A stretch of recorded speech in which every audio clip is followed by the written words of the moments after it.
You know, that constant hum, the questions, the worries, maybe sometimes, yeah, even outright panic about parenting in this super digital world. Oh, yeah. I think we all feel that. It feels like every day there's a new headline, right? Another worry about kids and screens. Absolutely. And it changes so fast. It's tough for parents to know what's reliable info versus just, opinions flying around. Exactly.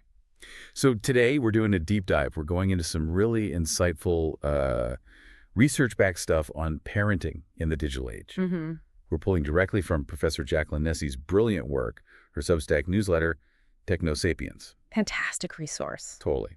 Our mission here is basically to pull out the most important nuggets, the key insights from her work, and give you a shortcut, kind of, to getting well-informed on this really critical topic. Yeah. So let's get into it. Okay. So a really key thing Nessie stresses right away is grounding all this advice in understanding adolescence itself. Right. The teen years. Yeah, roughly ages 10 to 20. We often think of it as just difficult, challenging. Yeah. Storm and stress idea. Exactly. But Nessie's research, and she builds on others like the UCLA Center for the Developing Adolescent, she reframes it. She says these years are actually this unique time of super fast growth, learning, development. It's a huge opportunity, actually, for adults to help shape who teens become. That's such an important shift in perspective. Yeah. Not just getting through it, but seeing the opportunity. Right. It's about working with their developmental needs, not, fighting against them. And she lays out 6 key scientific needs for teens.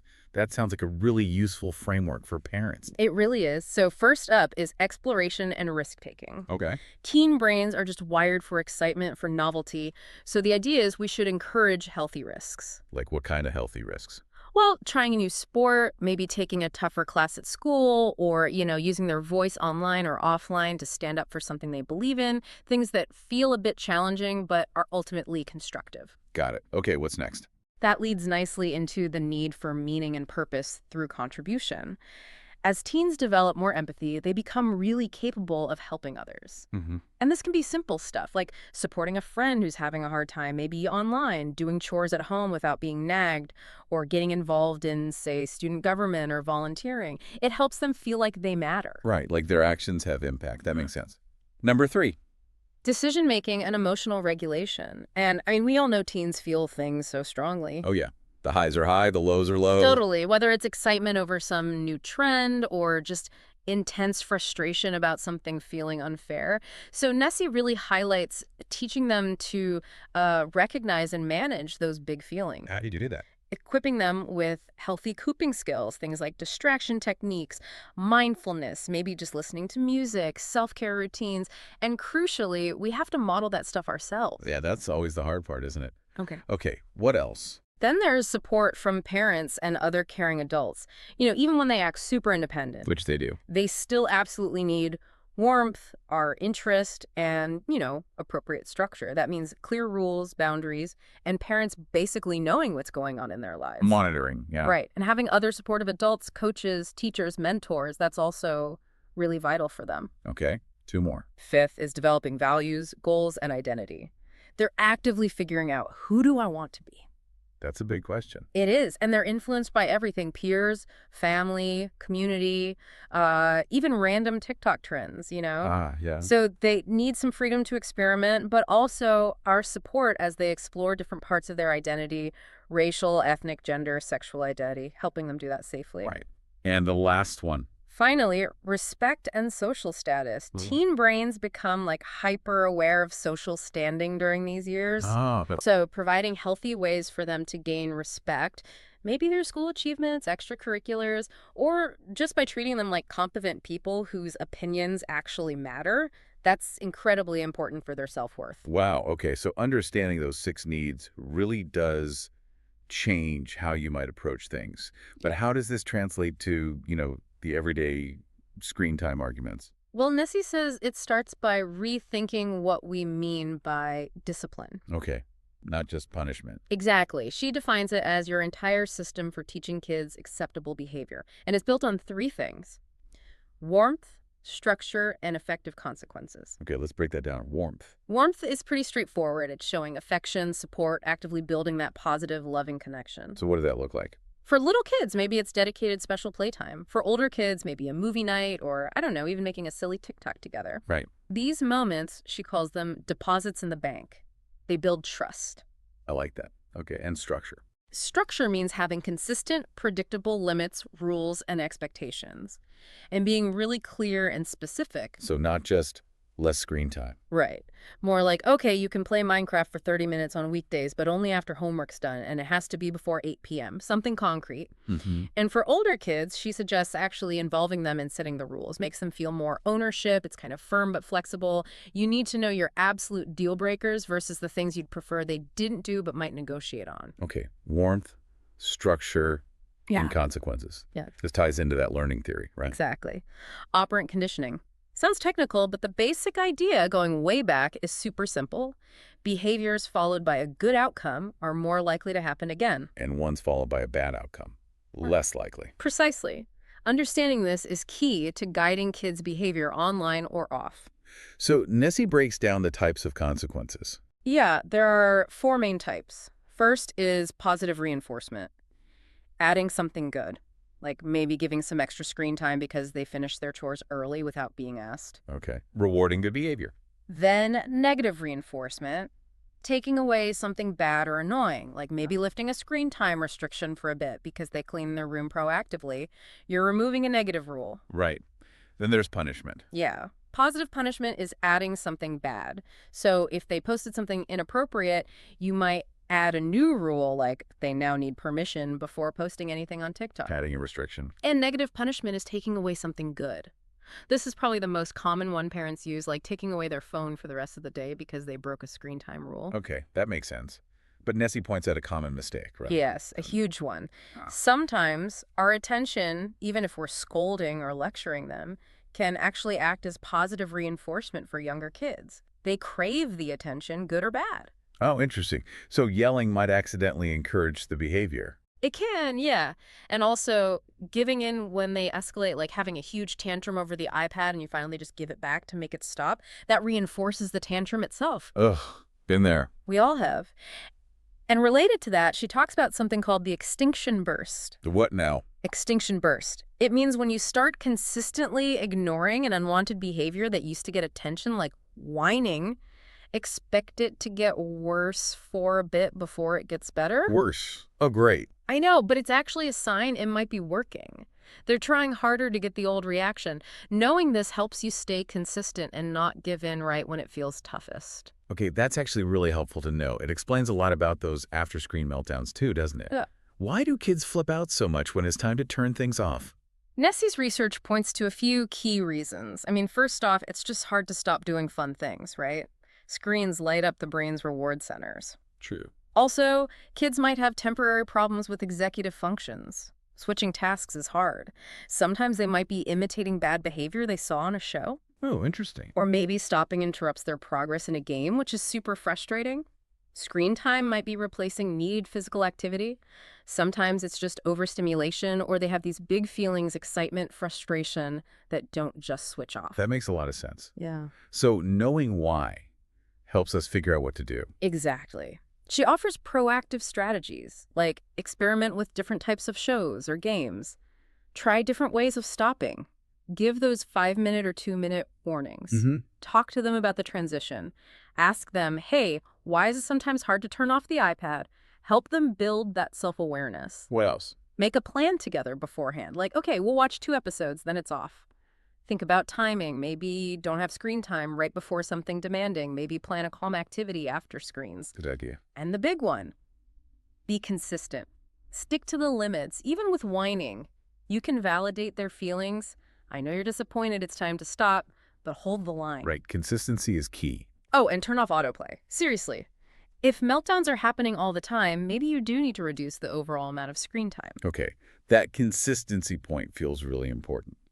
Which kind of leads us to some specific digital challenges, right? Like, what about the really little kids, ages 5 and under?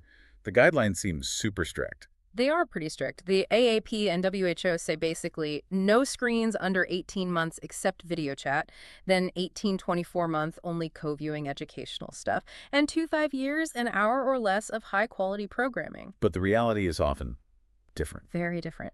Nessie points out that, on average, 2 to 4-year-olds are getting something like 2.5 hours a day. Wow. Her take, which I find really helpful, is that the specific hour cutoffs can be a bit arbitrary. The real question is screen time interfering with the absolute essentials for healthy development? Which are? Sleep, physical activity, and crucially, that back-and-forth human interaction. She calls it serve and return. Serve and return. Like tennis. Kind of. Imagine a baby babbles or points. The parent serves back by responding, naming the objects, making eye contact. That responsive interaction is fundamental for brain development. Too much passive screen time can get in the way of that. Got it. So it's about balance and what screen time might be displacing. What about what they watch? Does it have to be educational? Nessie says developmentally appropriate is key. It doesn't always have to be explicitly educational, but those shows often do have positive messages. She looks for 4 qualities in good shows. They should be active, prompting responses, engaging, holding attention without being overwhelming, meaningful, connecting to their lives, and socially interactive, modeling positive interactions. Like Daniel Tiger or Sesame Street? Exactly. Daniel Tiger, Sesame Street, Dora, Super WHY, those kinds of shows often hit those marks. And do kids actually learn from screens at that age? Well, Nessie highlights the video deficit. Basically, kids under 3 learn way less effectively from a 2D screen compared to a real live person. Why is that? A screen can't respond contingently, offer different angles, provide that rich multisensory input like a real person or object can. Once kids are 3 or older, some learning can happen from screens, but it's significantly boosted if you co-view, watch with them, and talk about it. Okay. And for stopping those screen time battles with little ones, any quick tips? Yeah, similar ideas. Clear expectations before screens go on, offer simple choices, turn it off now or in 2 minutes, give simple reasons, time for bath, use visual timers, give warnings, be consistent afterwards, and validate feelings while holding the boundary firm. Great practical advice. Okay, let's shift gears to something that causes a lot of anxiety. Dopamine, the whole screen addiction fear. Right. The narrative is often that screens cause these dangerous dopamine surges, just like drugs, leading to addiction. So what's the reality, according to Nessie's research? What is dopamine doing? She provides a really important clarification. Dopamine isn't just a pleasure chemical. It's a neurotransmitter involved in lots of things, movement, sleep, learning. But its main role here is motivation. It drives us to seek out rewarding things. So screens are rewarding. Yes. Like many enjoyable activities, dopamine gets released.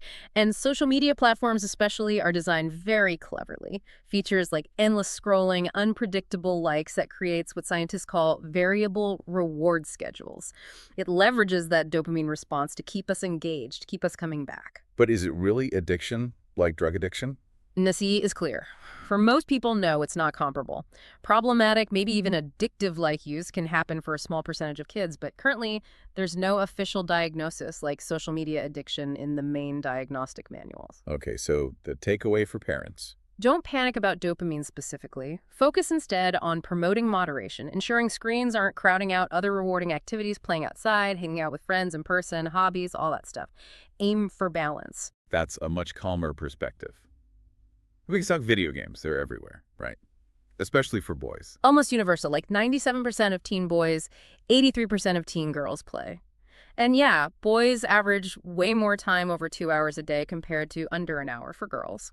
Are they inherently bad? What does the research say?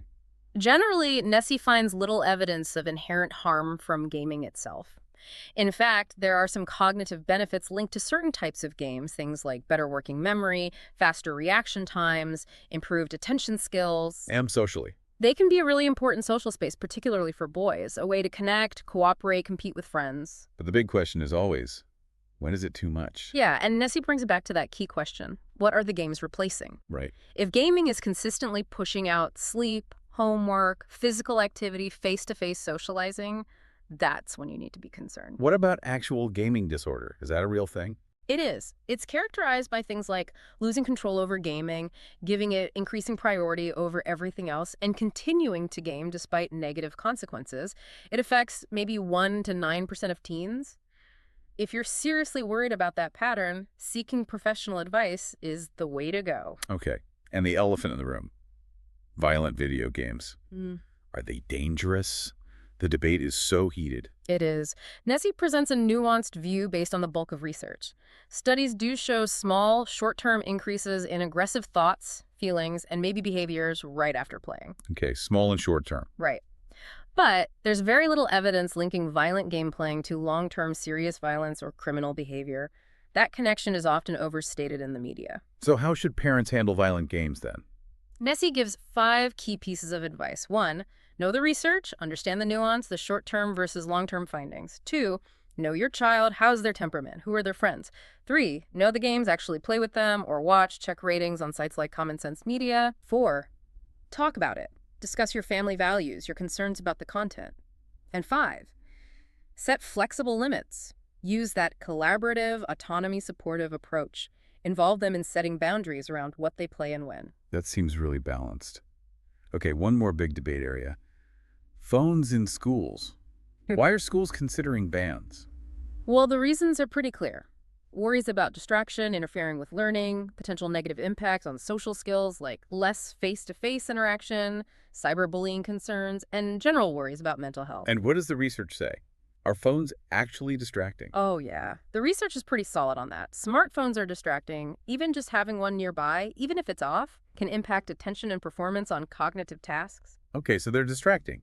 But do bans actually work? Does banning phones improve things? That's where the evidence gets a bit more mixed, according to Nessie. Some studies, like one in England, found small but significant improvements in test scores after bans, especially for lower-achieving students. Okay, so some positive effect there. But other studies, in places like Norway and Sweden, found minimal or no impact overall, or maybe effects only for certain student groups. So it's not a simple bans work or bans don't work. Exactly. Nessie suggests that limiting phone use during the school day makes logical sense to reduce distraction. But the details really matter. How is the ban enforced? Do teachers have support? It's not a magic bullet. Right. A phone ban isn't going to solve the entire youth mental health crisis on its own. Precisely. There are many factors involved in student well-being at school, and phones are just one piece of a much larger puzzle. Okay, this is all incredibly helpful context. Let's pivot now to some really practical tools. Yeah. The number one question I hear is, when is the right age to get a kid a smartphone? And Ness's answer, maybe frustratingly for some, is there's no single right age. Huh, yeah, I figured. Her general advice, based on the evidence of potential interference with social skills and academics, especially for younger teens, is to wait if you can. Delaying is often beneficial. But how do you know if your kid is ready? She offers a great framework called the 4 R's to help parents think it through. Okay, what are they? Responsibility. Does your child generally show responsibility in other areas of their life? Do they understand what it means to be responsible with a device? Rules. Do they understand the rules you'll set and why those rules exist? Risks. Do they have a basic understanding of potential online risks, like privacy issues or cyberbullying? And reasons. What are their actual reasons for wanting a phone? Is it genuine need or just peer pressure? Yeah, it's a really useful checklist. What if you decide they're not ready for a smartphone, or you just want alternatives? Nessie mentioned several options. There are basic phones, yeah. Flip phones still exist. Wow. There are also these minimalist, kid-friendly smartphones like Gab, Pinwheel, or Bark phones, which have limited functionality. And smartwatches can be a good intermediate step, too, allowing calls and texts with approved contacts, but no internet browser or apps. Okay, good options. So let's say they have the phone. Now, boundaries and parental controls. Nessie has some specific rules she recommends. Yes, some really actionable ones. First and foremost, no phone in the bedroom, especially at night. Sleep is just too important. Absolutely critical. Second, establish at least one other phone-free zone or time, maybe family meals, maybe car rides. Oh. Third, require permission before downloading new apps or making in-app purchases. Avoid surprise bills. Fourth, talk constantly about using good judgment, being kind online, choosing positive content, thinking before they post. And fifth, a simple one. They need to respond to texts or calls from parents reasonably promptly. That seems fair. What about the technical side parental controls? Are they effective? Nessie has a great analogy. Parental controls are like a gate, not a wall. A gate, not a wall. I like that. Yeah. They're useful for slowing kids down, creating barriers, making it harder to access inappropriate stuff or spend too much time. But they're not foolproof. Determined kids can often find workarounds. So don't just set them and forget them. Definitely not. The crucial thing Nessie emphasizes is that setting controls needs to be an ongoing conversation. Sit down with your child, explain why you're setting certain limits, listen to their perspective, and adjust the controls together as they get older and show more responsibility. Can you give some examples of the kinds of controls available? Sure. On Instagram, for instance, teen accounts default to private now, and there are restrictions on who can message them. Parents can use the supervision tools to see who they follow and who follows them, who they message, not the content, and set daily time limits. Okay. What about TikTok? TikTok has different settings for younger teens, 13 to 15, versus older ones, 16, 17, regarding things like direct messages and comments. They also have family pairing, which lets a parent link their account to manage settings, including screen time. And Snapchat. Seems like a tricky one. Snapchat also has settings to limit contact from strangers for teens. Their Family Center lets parents see their child's friends list and who they've messaged recently. Again, not the content, but just the contacts, which gives some oversight. YouTube offers YouTube Kids for the youngest. For older kids, there are supervised accounts parents can manage, allowing them to choose content levels, block channels, turn off search, and see watch history. There's also a general restricted mode filter. And then just the phone's operating system itself. Right. Both Android with Google Family Link and iOS with Apple Family Sharing and Screen Time have built-in tools. You can set time limits for specific apps or overall usage, approve app downloads, track location, and filter web content. So many tools. Lots of tools. But the key, as Nessie stresses again and again, is that the technology is only part of it. The conversations, the warmth, the structure, that's the foundation. Wow. We have really covered a huge amount of ground today. It's incredible how much insight is packed into Professor Nessie's Technosapiens work, from understanding how teens tick to these really concrete strategies for screens. Absolutely. It really underscores that idea of evidence-based parenting. Nessie often talks about it like a three-legged stool. Oh. Yeah. The research, like everything we've discussed today, that's one crucial leg. But the other two legs are just as important. Your own unique expertise as a parent who knows your child best, and your child's individual characteristics, their temperament, their strengths, their challenges. So the science gives us direction, but we still need to use our judgment. Exactly. The research provides the map, maybe, but you are the one driving, adapting to the specific terrain of your family and your child. Your informed judgment makes it work. That's a really empowering way to think about it. It leads to a final thought, maybe, for everyone listening. Yeah, perhaps something to mull over. In this world where digital tech just keeps changing so fast, how can you shift from just reacting to the latest crisis or headline? Yeah. How can you proactively take these kinds of evidence-based insights we've talked about and use them to really shape a digital environment at home that doesn't just help your kids survive, but actually helps them thrive?